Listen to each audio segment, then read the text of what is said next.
Hello guys, हमारे YouTube channel पर आपका स्वागत है। अगर आपको वीडियोस पसंद आ रही हैं तो प्लीज़ लाइक करें, कमेंट करें और शेयर करें। अगर आपने चैनल को अभी तक सब्सक्राइब नहीं किया है तो प्लीज़ चैनल को सब्सक्राइब करें। मारवा हाउस मीटिंग हॉल से बाहर निकलने के बाद चिराग मेहता रोहित को आदित्य पाराशर से हुई बातचीत के बारे में बताता है। रोहित चिराग को जवाब देते हुए कहता है, चिराग, अब वह हमारे होने वाले रिश्तेदार हैं। उनके साथ वैसा ही व्यवहार किया जाए जैसा किया जाना चाहिए, लेकिन मैं पहले एक बार इस बारे में सनी से बात करना चाहता हूँ।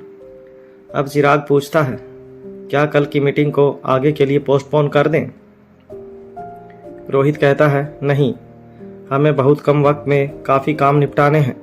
देरी ठीक नहीं होगी, उन्हें आने दो। और हाँ, शाम के वक्त मारवा हाउस में मीटिंग रखो। उससे पहले मैं सनी से बात कर लूँगा।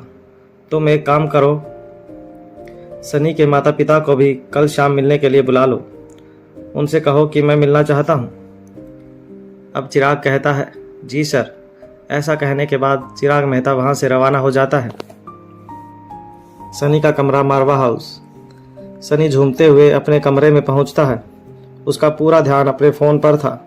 दरवाजे से अंदर आने के बाद वह धीमे धीमे कदमों से आगे बढ़ता है और फिर एक जगह पर रुक जाता है।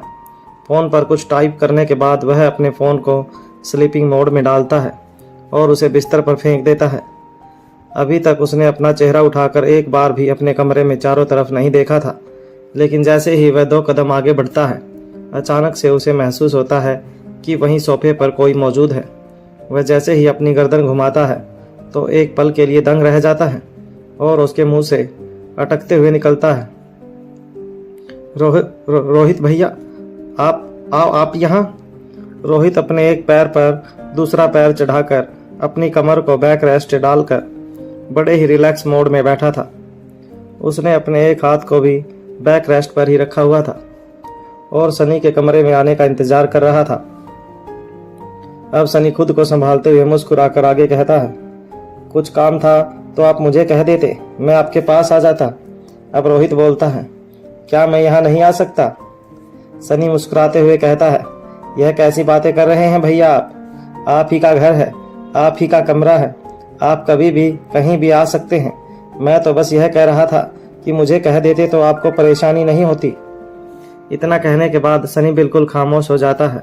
वह समझ नहीं पाता कि उसे आगे क्या कहना चाहिए। वह रोहित के बोलने का इंतजार करने लगता है। कुछ पल यूं ही अपनी जगह पर खड़े रहने के बाद उसे रोहित का इशारा मिलता है। रोहित उसे अपने सामने सोफे पर बैठने का इशारा करता है। सनी चुपचाप बैठ जाता है। अब रोहित कहता है, क्या तुम मुक्ता पराशर को जानते हो? सनी हैरान होते हुए सिर्फ इतना ही बोल पाता है, मुक्ता? इसके आगे सनी के मुंह से कुछ नहीं निकलता। रोहित उसकी तरफ देखता रहता है, लेकिन फिर भी सनी कुछ नहीं कहता।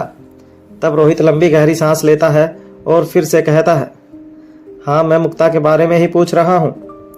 अब सनी घबराते हुए धीरे धीरे अटक अटक कर आगे कहता है, हाँ भैया, वह हमारी कॉमन फ्रेंड है। अभी कुछ दिन पहले ही हम एक दूसरे को जानते हैं। अगर आप कहेंगे तो हम में से कोई भी उससे नहीं मिलेगा। फिर एक पल रुक कर पहले ही तरह अटकते हुए आगे कहता है, क्या कुछ हुआ है भैया? जिस तरह से अचानक रोहित बिना किसी इन्फॉर्मेशन के सनी के कमरे में चला आया था, सनी को पूरा विश्वास हो गया था कि जरूर कहीं ना कुछ गड़बड़ है। इस तरह अचानक से रोहित का आ जाना किसी खतरे की घंटी से कम नहीं था। डर से सनी के दिमाग में काम करना बंद कर दिया था। वैसे भी बीती रात का वाकया उसके दिमाग में एकदम ताज़ा था। अब रोहित लंबी गहरी सांस लेता है और अपनी जगह से खड़ा हो जाता है। फिर कुछ कदम आगे चलते हुए कहता है, अच्छा, तो वह तुम्हारी कॉमन फ्रेंड है? मुझे लगा कि तुम्हारी खास फ्रेंड है। अब सनी कहता है, नहीं भैया, ऐसी कोई बात नहीं है। कुछ भी खास या अलग नहीं है। मैंने कहा ना, अगर आप कहेंगे तो हम में से कोई भी कल उससे नहीं मिलेगा। मैं उसे साफ मना कर दूंगा कि मारवा हाउस आने की कोई ज़रूरत नहीं है। अब रोहित सनी की तरफ पलटते हुए कहता है, ओह, तुम्हें यह भी पता है कि वह कल मारवा हाउस आने वाली है? तब तो तुम्हें यह भी पता होगा कि वह मारवा हाउस क्यों आने वाली है। अब धीरे धीरे सनी सामान्य हो गया था और उसे अपनी स्थिति का भी ज्ञान हो चला था। रोहित के अंतिम वाक्य से सनी को यह बात स्पष्ट हो जाती है कि रोहित मुक्ता के मारवा हाउस आने की खबर के बारे में पहले से ही जानता है। अब वह मन ही मन खुद से सवाल करता है कि यह कैसे हो सकता है। इस बार सनी रोहित के सवाल पर कुछ नहीं बोलता। वह अपनी जगह से उठ खड़ा होता है और सिर्फ रोहित की तरफ देखता चला जाता है। रोहित ने सनी से कहा, मुझे लगा कि मुक्ता तुम्हें पसंद है, तो हमें इस बारे में आगे सोचना चाहिए। अब तुम बड़े हो चुके हो, जवान हो, अपनी जिम्मेदारियों को समझते हो। तुम्हें एक जीवन साथी की भी ज़रूरत महसूस होती होगी।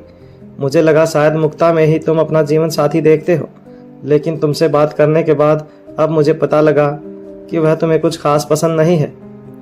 रोहित की बात सुनकर सनी के चेहरे के भाव बदलने लगते हैं।